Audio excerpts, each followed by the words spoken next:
আমার কাছে ফিরে আসতে হবে। আজকের একটা জওয়ানি এসছে, কাল থাকবে না, কেন ভুলে যাচ্ছ? আজকের যে জওয়ানি টকবক করছে, আগামীকাল থাকবে না। তোমার কাছে আমি কোনো অ্যাপ্লিকেশন পাঠাবো না তোমার পারমিশনের জন্য তোমার চুলকোটা সাদা করে দিই।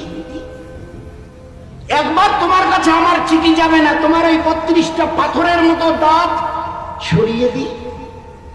তোমার এই চামড়া যে একটু এরকম করলে উপরের দিকে ফুলতো, একটু নিচের দিকে ঝুলিয়ে দিই।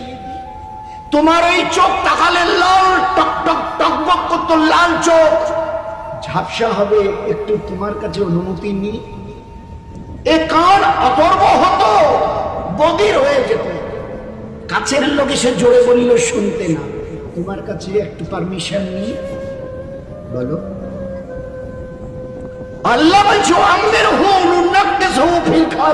একটু যদি বয়সটা বাড়িয়ে দিই না, জন্মের দিন মায়ের পেট থেকে বেরিয়ে এসে মুখ থুবড়ে পড়েছিলে, আমার ইজ্জতের কসম ওইভাবে জমিনে পড়ে থাকবে বিছানা।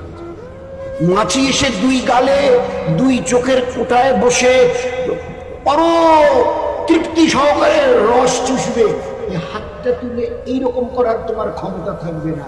দেখাবো? দেখতে চাও? দেখাবো? দেখতে চাও? এটা পান বানিয়ে হাতে দিতে গেছে, হাতে দিতে গেছে, তা নিতে গিয়ে বাহারটা বাড়িয়েছে।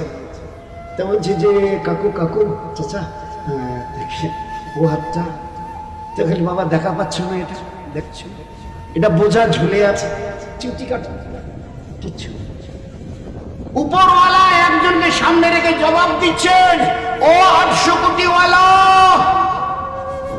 ও সুবিবেচকওয়ালা, এ হাতটা তোমার, কথাটা শুনে আমার, এর যতটুকু পাওয়ার আমি সিজ করে নিয়েছি।